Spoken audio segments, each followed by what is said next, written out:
Map map হলো অনেকটা abstract এবং গ্রাফিক কন্টেন্ট, যেটা অনেকটা ভায়োলেন্স দেয় বা ভায়োলেন্স প্রদান করে। আমরা যদি দেখি যে হিস্ট্রি অনেক অ্যাবস্ট্র্যাক্ট বা গ্রাফিক থিং, যেটা ম্যাপের থেকে কোনো কিছুই বেশি ভায়োলেন্ট ক্রিয়েট করিনি। ম্যাপ এমনই একটা অ্যাবস্ট্র্যাক্ট এবং গ্রাফিক্স থিং। এবার যদি বলি ম্যাপ তো অনেক রকমের আছে, কয়েকশো রকমের ম্যাপ আছে, বাট মোস্ট পরিচিত ম্যাপ আমরা যেটা বলি কার্টোগ্রাফিক ম্যাপ, বিভিন্ন ল্যান্ডের ক্ষেত্রে দেখা যায়, বা ট্রানজিট ম্যাপ, বা আমরা যদি ধরি ওয়ার্ল্ডের ম্যাপের কথা। তো আমরা যদি হিস্ট্রি অ্যানালিসিস করি তো দেখা যায় যে ওল্ডেস্ট ট্রানজিট ম্যাপ বা ওল্ডেস্ট কার্টোগ্রাফিক ম্যাপ ল্যান্ডের জন্য, বা ওল্ডেস্ট পৃথিবীর ম্যাপ সমস্তটাই হয়তো প্রায় অনেক বিফোর ক্রাইস্ট বা যেখান থেকে আমরা খ্রিস্টাব্দ ধরি তার আগেও ছিল। তো ওল্ডেস্ট কার্টোগ্রাফিক ম্যাপ অনেক অ্যাকচুয়ালি ইজিপশিয়ানরা ফার্স্ট স্টার্ট করে, যখন তারা এগ্রিকালচারাল স্টার্ট করেছিল।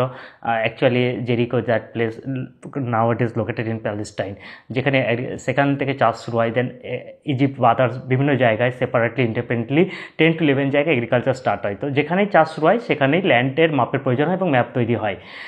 আমি যদি ধরি ট্রানজিট ম্যাপ, তো ওল্ডেস্ট ট্রানজিট ম্যাপ দেখা গেল হয়তো রোমান এম্পায়ারের টাইমে আছে বা তারও আগে আছে। But modern day transit map যদি ধরি, modern transit map that is London tube train map. ঠিক সেম ওয়েতে যদি আমরা ধরি ওয়ার্ল্ডের ম্যাপ, তো অনেক আমরা আগেই দেখতে পাবো যে গ্রিকরা হয়তো তারা ম্যাপ তৈরির চেষ্টা করেছে বা ম্যাপের চেষ্টা করেছে, বিভিন্ন সূর্যের পজিশন থেকে দুটো স্থানের ডিস্টেন্স মাপার চেষ্টা করেছে।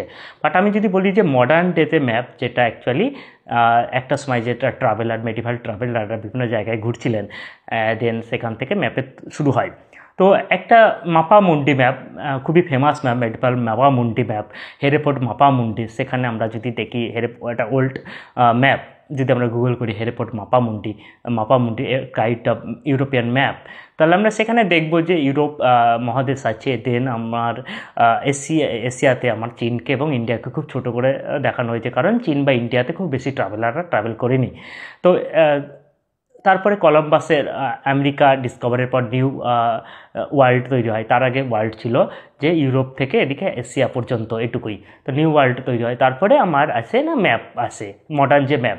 এবার আমরা যে ম্যাপটা ইউজ করি সেটা অ্যাকচুয়ালি মার্কেটার প্রজেকশন। এবার মার্কেটার প্রজেকশন অ্যাকচুয়ালি কী না, আমরা জানি যে পৃথিবী গোল এবং পৃথিবী পারফেক্ট গোল নয়। তো অ্যাকচুয়ালি ইলেপসয়েডাল ছিল। দেন ওয়ার্ল্ডকে ডেসক্রাইব করতে ম্যাথমেটিশিয়ান কার্ল ফ্রিডরিক গস জিওয়েড টার্মটাকে ইউজ করে। জিওয়েড মিনস এবড়োখেবড়ো। আমরা জানি যে বড় বড় মাউন্টেন আছে, দেন খুব ডাম্প স্পেস আছে, দেন এবড়োখেবড়ো। তো ইলিপসয়েডাল জিওয়েড টার্মটা কার্ল ফ্রিডরিক গস ইউজ করেন। তো এই ম্যাপ যদি আমরা দেখি, তো মার্কেটার প্রজেকশন যেটা আমরা ওয়ার্ল্ডলি ইউজ করি, আমরা যারাই ওয়ার্ল্ডের ম্যাপ কিনে থাকি না কেন, যে ম্যাপই দেখি না কেন, এটা অ্যাকচুয়ালি মার্কেটার প্রজেকশন। এবার প্রজেকশন কী জিনিস না, প্রজেকশনও কয়েকশো টাইপের প্রজেকশন আছে।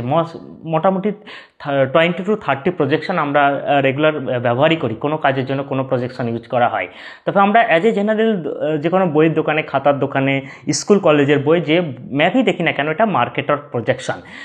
মার্কেটের প্রজেকশন কী না, আমরা যদি পৃথিবী যেহেতু অনেকটা গোল আছে, তো গোল জিনিসটা আমরা যখন ম্যাপে প্রজেকশন করব, তো সেটা আলটিমেটলি একটা পেপার, আমি যখন সাপোজ এটা একটা পেপার, এই পেপারে আমি একটা গোল জিনিসকে প্রজেকশন করব। তো এই গোল জিনিসটা প্রজেকশন করতে গেলে আমি যতভাবেই না প্রজেকশন করি না কেন, এই প্রজেকশন কোনো সময় পারফেক্ট হবে না। তো মার্কেটের প্রজেকশনের ম্যাপ আমরা যেটা দেখতে পাই, এখানে অনেকগুলো এরর আছে। এটা এবং এররটা কীরকম এরর না, যখন গোলটাকে প্রজেকশন করছি, দেন আমার মাথায় আছে নাকি আন্টার্কটিকা আছে বা আর্কটিকা আছে এবং নিচে আন্টার্কটিকা আছে, তো সেটা যখন তাকে টোটাল এরিয়াটা আছে, সে তখন এরকম টোটাল এরিয়া নিয়ে নিচ্ছে। তাহলে আমার যত পোলের দিকে যাব, নর্থ পোল আর সাউথ পোল, তারা যত এলাকা ছোট হলেও তারা আয়তনে বেশি আয়তন নেবে।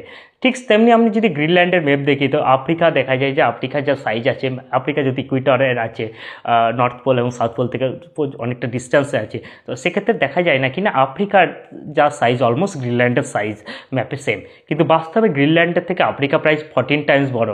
ঠিক আন্টার্কটিকার ক্ষেত্রেও তাই। আন্টার্কটিকা যা সাইজে বড়, তার থেকে প্রচুর গুণ বেশি বড় দেখায়। ঠিক নর্থ পোলে আমার গ্রিনল্যান্ড আছে, গ্রিনল্যান্ড ঠিক সাইজে যতটা তার থেকে প্রচুর বড় দেখায়। এইভাবে এই মার্কেটার প্রজেকশন অনেকভাবে ভুল আছে। এবং এখানে আরেকটা প্রজেকশন আছে যেটা আজকাল অনেক কান্ট্রি ব্যবহার করে, that is called Gall Peters projection. প্রথমে বলে দিলাম, যেহেতু একটা গোলককে আমি প্লেনে রিপ্লেস করব, তো কোনোভাবেই এটা কোনো সময় পারফেক্ট হবে না। যদি আপনারা বাড়িতে একটা লেবু, কমলা লেবুর খোসা ছাড়িয়েও যদি সে প্লেনে প্রতিস্থাপন করতে যান, কোনোভাবেই সেটা অ্যাকুরেট হবে না। তো এইটার জন্য অনেকেই বইয়ে গল পিটার্স প্রজেকশন ইউজ করা হয়। এবং আরেকটা জিনিস আছে কিনা, ম্যাপ ইজ হাইলি পলিটিক্যাল। আমরা যে ম্যাপ কারেন্টলি ইউজ করি দ্যাট ইজ ইউরোসেন্ট্রিক ম্যাপ। সেখানে ইউরোপ দেখবেন ম্যাপের মাঝে আছে, যেমন দুপাশে আছে, একদিকে আমেরিকা এশিয়া আছে। তো এখানে একটা অটোমেটিক্যালি একটা ইমোশনাল সেন্সেশন তৈরি করবে, এখানে একটা কলোনিয়াল সেন্টিমেন্ট তৈরি করবে যে না আমি মাঝে আছি, কাছেই আছে। তো এটা ইট ইজ এ মানে actual colonial mentality set up করবে। তো আমরা যে ম্যাপ ইউজ করি অনেকটা ইউরোসেন্ট্রিক ম্যাপ, যেখানে অনেকটা পলিটিক্যাল ইনফ্লুয়েন্স জড়িত আছে। তো আমরা যদি আরও ইকুয়াল ম্যাপের দিকে শিফট হই, বা গল পিটার্স ম্যাপ প্রজেকশনের ক্ষেত্রে, এবং আমরা ইউরোসেন্ট্রিক ম্যাপে না গিয়ে, মানে ইউরোপকে মিডিলে না রেখে, দুপাশে অন্য কান্ট্রিগুলোকে না রেখে, যদি আমরা এশিয়া সেন্ট্রিক ম্যাপ বা নিজের নিজের কান্ট্রি, তার country specific country centric map use করি সাথে, তাহলে কী হয় না, আমাদের চিন্তাভাবনাটা চেঞ্জ হয় এবং আমরা কলোনিয়াল চিন্তাভাবনা থেকে বেরিয়ে আসতে পারি। তো আমি এখানে আর বেশি বড় ভিডিও বানাচ্ছি না, যেহেতু এটা ফেসবুকে দেবো ওয়াইড অডিয়েন্সের জন্য। আপনারা যদি ম্যাপ সম্পর্কে জানতে চান, আপনারা অবশ্যই বিভিন্ন সোর্স থেকে আপনারা দেখতে পারেন কীভাবে প্রজেকশন হয়, কীভাবে বিভিন্ন রকম প্রজেকশন আছে, কীভাবে ম্যাপ আসছে, কীভাবে হিস্ট্রি আছে, কত রকমের ম্যাপ আছে। তো আমি এটা আর বেশি বড় করছি না, জাস্ট ছোট ভিডিওটা আমি এখানে শেষ করছি।